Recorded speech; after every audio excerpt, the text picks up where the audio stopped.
In the name of God, the compassionate and merciful, thank you, Mr. President, for convening this emergency and important meeting. We acknowledge the presence of the Undersecretary General Mysticalo at this meeting and extend our appreciation to Professor Jeffrey Sachs for his informative and insightful briefing. Mr. President, the Islamic Republic of Iran would like to associate itself with the statement delivered by Eritrea on behalf of the group of Friends in Defense of the Charter of the United Nations and wishes to make the following remarks in its national capacity. First, the Islamic Republic of Iran condemns in the strongest possible terms the military attack carried out by the United States of America against the Bolivarian Republic of Venezuela. This illegal act constitutes a state terrorism, a manifest violation of Charter of the United Nations, particularly Article 2, Section 4 and Section 7, and peremptory norms of the international law and amounts to an internationally wrongful act and a full-fledged act of aggression. Such military aggression against an independent member state of the United Nations establishes a serious breach of regional and international peace and security with far-reaching consequences for the international system as a whole. Second, the abduction of democratically elected president and the First Lady of the Bolivarian Republic of Venezuela by the United States constitute a flagrant violation of customary international law, including the principles of the inviolability of the immunities accorded to the heads of a state and government under international law, and represent a grave assault on the sovereign equality of states. The Islamic Republic of Iran recalls Venezuela's inherent right to self-defense and underscores the legal responsibility of the United Nations, in particular the Security Council, to take immediate measures to halt this unlawful aggression and to ensure accountability for all those responsible. Iran also reaffirms its full support for the people and legitimately elected government of the Bolivarian Republic of Venezuela. Third, the United States is openly seeking to substitute its domestic law for international law and the Charter of the United Nations. This represents a serious warning to the international community and to all member states. Such unlawful conduct strikes at the very foundations of the Charter-based international legal order and establishes a dangerous precedent that must be categorically and unequivocally rejected. The so-called declared U.S. policy of peace through strength prescribed the law of the jungle and the rule of force instead of rule of law, and if tolerated and normalized, would render the collective security system established by the Charter ineffective and devoid of purpose. Fourth, the continued inaction and paralysis of the Security Council in the face of the explicit threat and act of aggression by the United States have fostered a dangerous climate of impunity. It has emboldened the United States to persist in unlawful conduct that poses a grave threat to regional and international peace and security. In recent days, the President of the United States had repeatedly issued public threat of the use of force against the Islamic Republic of Iran in manifest violation of Article 2 of the Charter of the United Nations. At the same time, the United States is shedding crocodile tears for the Iranian people and hypocritically claims to support them while maintaining a well-documented record of intervention, the use of force, and the imposition of unlawful unilateral coercive measures against Iran. This includes its direct political, military, and operational support and involvement for Israeli regime unlawful joint war of aggression against Iran between 13 and 24 June 2025, which resulted in loss of civilian life, attacks on civilian infrastructure, and serious violations of fundamental human rights of the Iranian people. Iran reaffirms its inherent right to defend its sovereignty, territorial integrity, and national security, and to protect its people against any foreign interference. The United States of America will bear full responsibility for consequences arising from its unlawful threats and any ensuing escalation. Finally, we unequivocally reject the baseless allegation and unwarranted reference made to Iran by the representative of the United States at this meeting.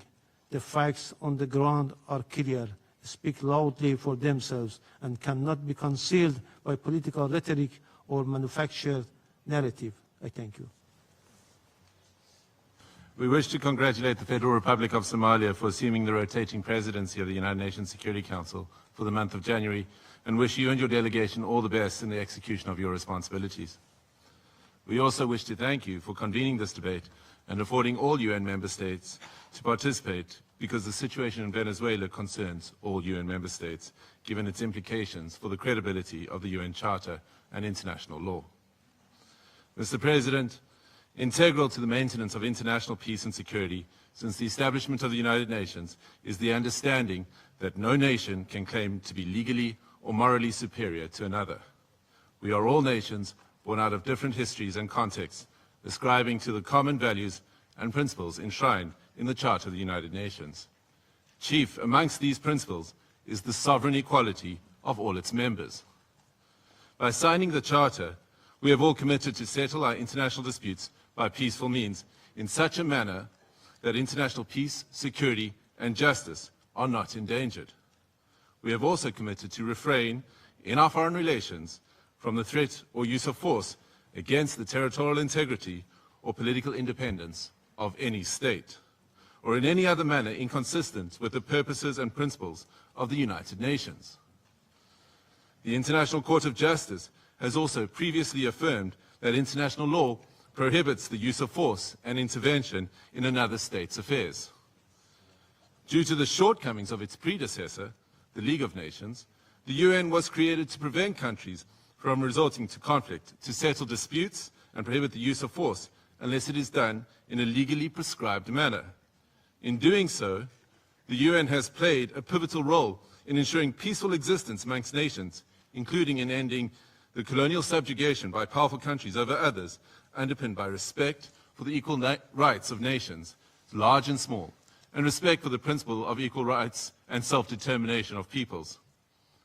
Joining the organization and committing to its principles afforded protection to many of us, with the supposed assurance that no longer would one nation be seen as inferior to another.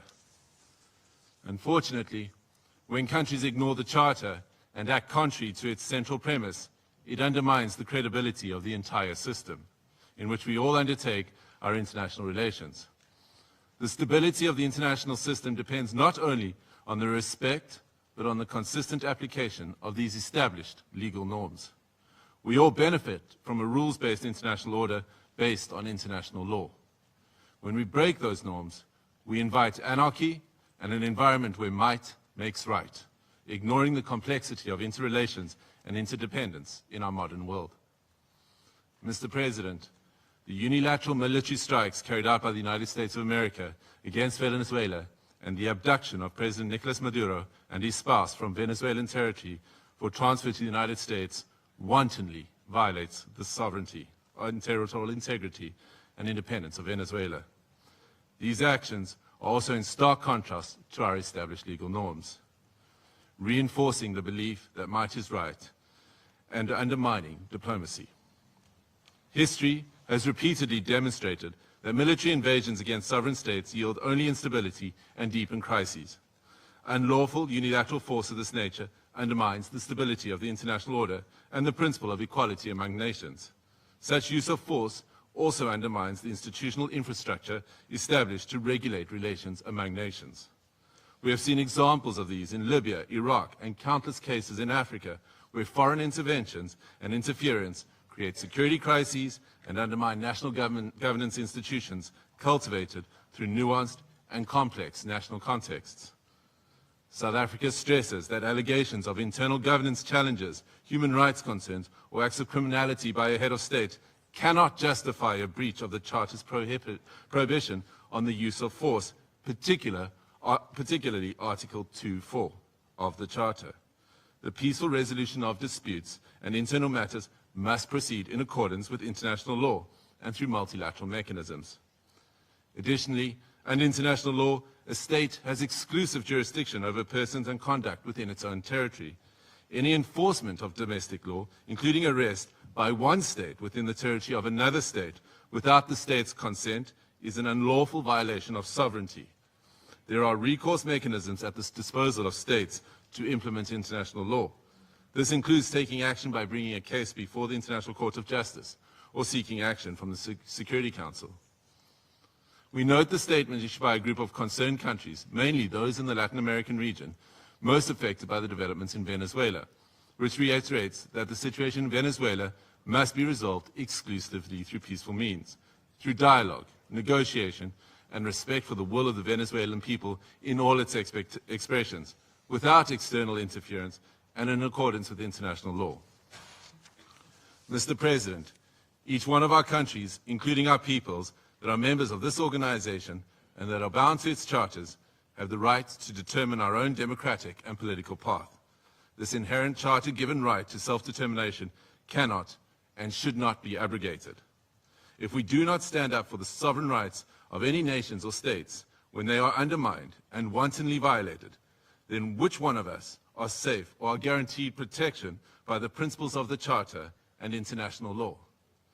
Failure to act decisively against such violations is a tantamount to inviting anarchy and normalizing the use of force and military might as the main form of discourse in international politics.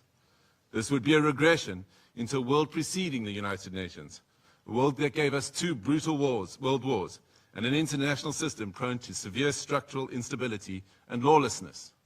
We cannot afford to proceed into a complex future without the stability and protection afforded by international law. I thank you. I thank the representative of South Africa for his statement.